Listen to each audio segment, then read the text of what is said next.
Hello, this is Dr. Grande. Today's question is, can I analyze the case of Jessie Blodgett and Dan Bartelt?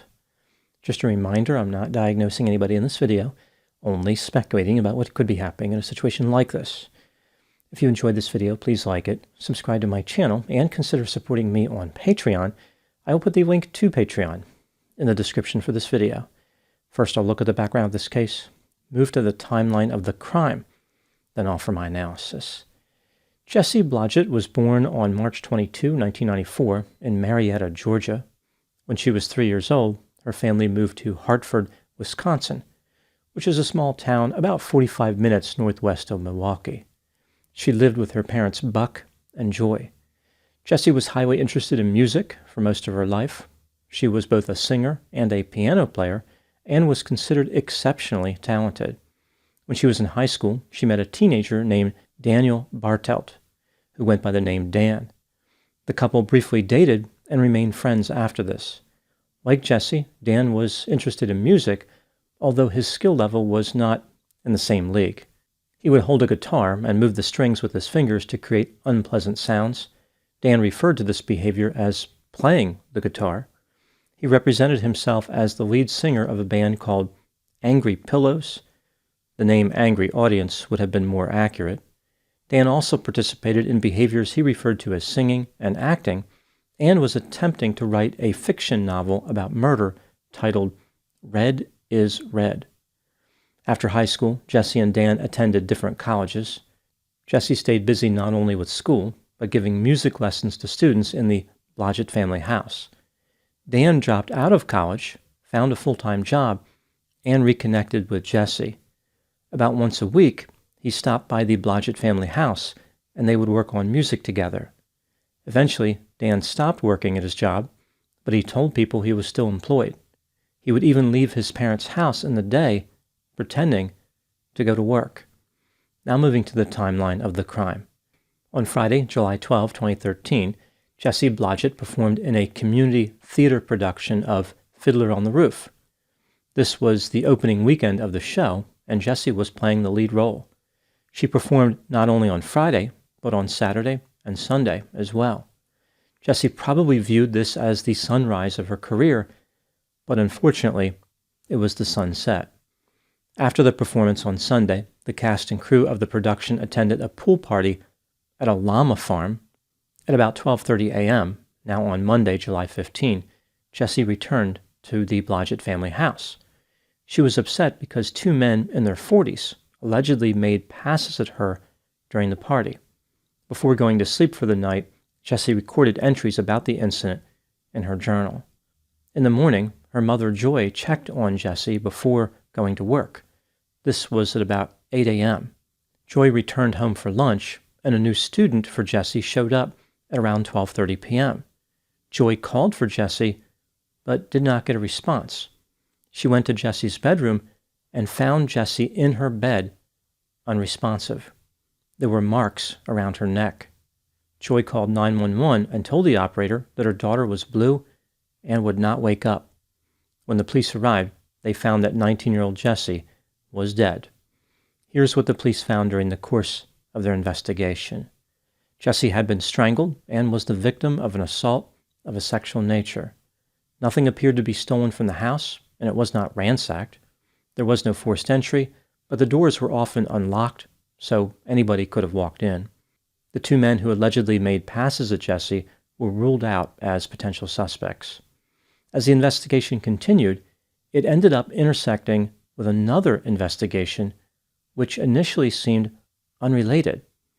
On Friday, July 12, 3 days before Jessie was killed, a woman named Melissa Richards was walking her dog in Richfield Park. When she was in the gravel parking lot, a young man attacked her with a knife. She managed to grab the blade with her hands and take the knife away from him. The man attempted to get the knife back from her, but Melissa prevented this. Eventually the man said, "Can I just go?" The man ran away, entered a blue Dodge Caravan, and drove away from the park. Melissa had cuts on both her hands and on one of her legs, but she survived and contacted the police. She offered them an excellent description of the perpetrator and of his vehicle. Furthermore, she still had the knife that was used to attack her. 2 months before this attack, a police officer had spotted a blue Dodge Caravan in the park and recorded the license plate. The officer didn't think much of it at the time, but now that license plate seemed important. On July 16, the day after Jessie was murdered, the police learned that the Dodge Caravan was registered to a married couple. Neither of these people matched the description of the attacker. However, they had a son who did. Their son's name was Dan Bartelt. When the police called Dan, they discovered he was actually at the Blodgett family house consoling Jessie's parents. Dan agreed to be interviewed without an attorney. After initially denying any involvement in Melissa's attack, he admitted that he was the perpetrator. To explain his actions, he said, quote, "Life scares me, and I don't particularly think I'm very good at it, and I wanted to scare someone else because everyone else is confident I don't understand it," unquote. The police asked Dan what happened with Jessie, like why was he visiting the Blodgett family house. He explained that Jessie was murdered and was the victim of an assault of a sexual nature. At this point, the information about the assault was not available to the public. Dan was arrested for the attack on Melissa and charged with first-degree attempted homicide, first-degree recklessly endangering safety, and false imprisonment. The next day, January 17, the police interviewed Dan about Jessie's murder. Even though he had admitted to attacking Melissa, Dan denied murdering Jessie. He said that on the day of the murder, he was at Woodlawn Union Park. In his effort to provide an alibi, Dan actually led the police to evidence of his guilt. The police searched the trash cans in the park and found a cereal box containing duct tape, sanitizing wipes, and ropes. DNA from both Dan and Jessie were on the ropes. One of the ropes matched marks that were left on Jessie's neck, and another rope matched marks left on her wrists and ankles. The duct tape was an unusual brand, which was not sold in any store in the area. The same brand of tape was found underneath Jessie's bed and in the residence where Dan lived with his parents. On July 31, 2013, Dan Bartelt was charged with first-degree intentional homicide.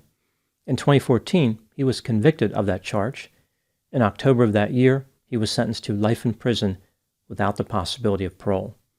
Later, Dan pleaded guilty to first-degree reckless endangerment in connection with the attack on Melissa Richards. He received another 5 years to be served consecutively with his life sentence. Now moving to my analysis. Here are my thoughts on a few areas that stood out to me in this case. Item number 1. After Dan was arrested, investigators discovered he had a number of unusual interests. A few examples. He was fascinated by violent films involving clothing-challenged characters. One of the films had a plot which was similar to the circumstances of Jessie's murder. Dan searched the internet for information on spree killers and serial killers. He had an intense interest in bondage. There were images of bondage on his computer, and it was prominently featured in the novel that he was attempting to write. This book contained a series of stories about a young girl who would eventually be murdered. The character's name was Jessica. Item number 2. It is reasonable to believe that Dan had a sexual interest in Jessie. They had dated for a few months in high school and later spent time together just about every week to work on music. Jessie said that on one occasion when Dan was at the Blodgett family house, he pulled her in for a kiss out of nowhere. This was disturbing to Jessie, and she was angry about it.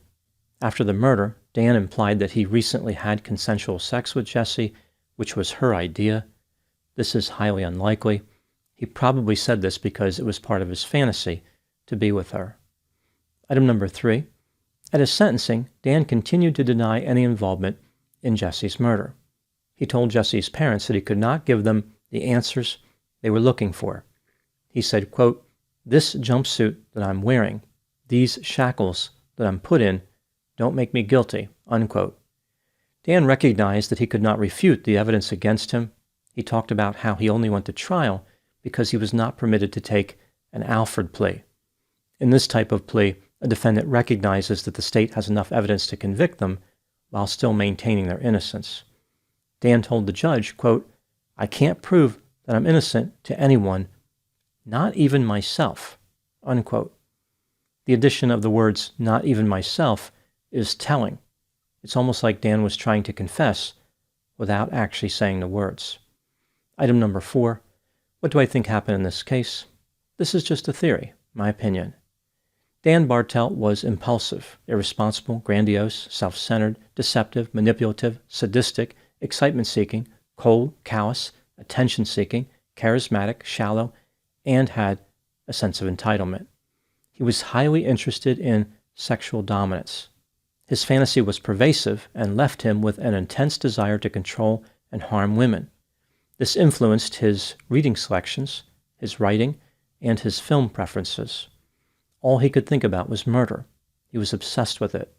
At some point, he transformed into an aspiring serial killer.